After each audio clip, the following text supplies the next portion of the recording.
Hello students, today we discuss the exercise question answer of craft and industries in the colonial chapter 5 history. Objective type question, MCQ question. First, after industrial revolution, machine made goods from dash fill in the blanks flooded in the Indian market. Goods from where? Europe, England, Japan, China flooded the Indian market. एक बाढ़ की तरह आ गए Indian market में, बाढ़ की तरह इतना ज़्यादा सामान. तो कहाँ हुआ था? यूरोप. आपको मालूम इंडस्ट्रियल रिवोल्यूशन, उसके बदौलत क्या हुआ? मशीन से कम समय में बहुत ज़्यादा प्रोडक्शन हो रहा था, तो वो बाढ़ की तरह यानी Europe. The first textile mills was started in Bombay. The first textile mill was started in Bombay in 1852, 1853, 1850, 1847. The correct option is 1853, option B. When did the First World War break out?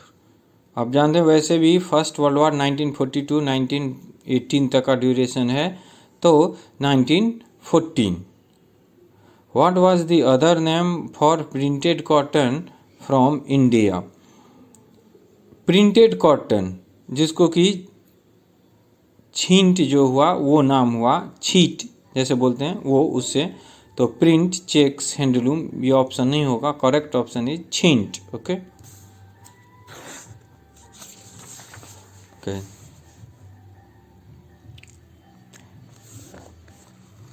Now fill in the blanks. Unscramble the letters in the help box and fill in the blanks.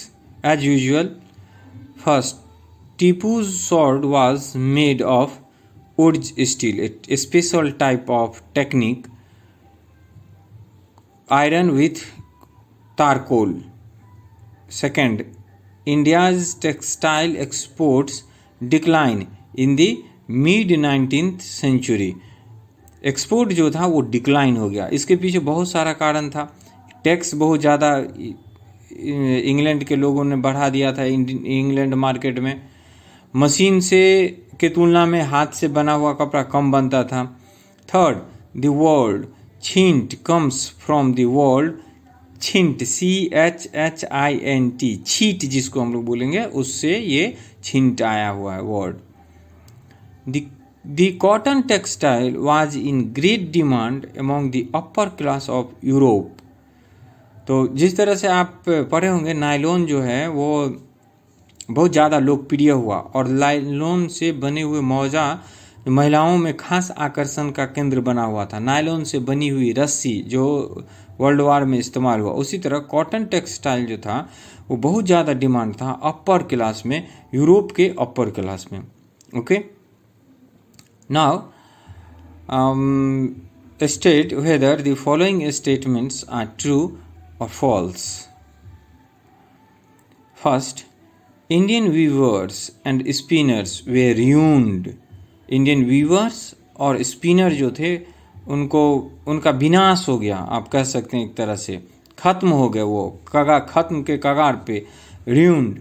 They were forced to leave their ancestral profession. उनका जो ancestral profession था, मतलब वो अपने ancestor, बाप दादा, इनको देखते हुए जो काम कर रहे थे, जैसे बुनने का काम, बुनकर वगैरह, तो दे वेयर फोर्स. तो बिल्कुल सही है कि उन चूँकि वीवर्स और स्पिनर्स ये काम करना ख़त्म करेंगे तभी तो बाहर के मार्केट से इंडियन मार्केट में वो सामान आएगा. छोटे और कुटीर उद्योग जो स्मॉल स्केल बिजनेस वगैरह वो ख़त्म होगा तब बाहर से आएगा. इसीलिए उन पे दबाव था कि वो जो है वो प्रोफेशनल एंसेस्टर प्रोफेशन जो है वो उनको ख़त्म करे. और आपने इसी चैप्टर में पढ़ा, वो मजबूर हो गए दिहाड़ी मजदूर का काम करने के लिए, बॉन्डेड लेबर की तरह काम करने के लिए. कुछ तो इंडिया से बाहर चले गए एज ए लेबर, जैसे मान लीजिए श्रीलंका वगैरह में जो तमिल वगैरह हैं वो लोग. उसके बाद कुछ रोड बनाने के काम में लग गए. इस तरह के काम, वो एंसेस्ट्रल काम छोड़ करके और उनको इस तरह के नए नए काम करने पड़े। Okay, second, Indian goods like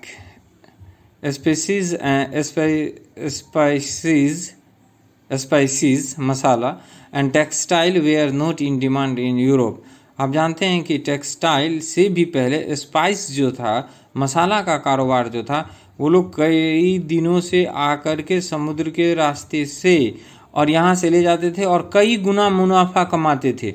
और इसी क्रम में ये आते आते फिर टेक्सटाइल पे आए और फिर जो है वो भारत जो है वो गुलाम बना, फिर रिवॉल्यूशन हुआ, जो भी। तो स्टार्ट यहाँ से यही मसाला का व्यापार से। तो ये क्या हो जाएगा आपका कि Indian goods like spice and textile were not in demand in Europe, ये फॉल्स है।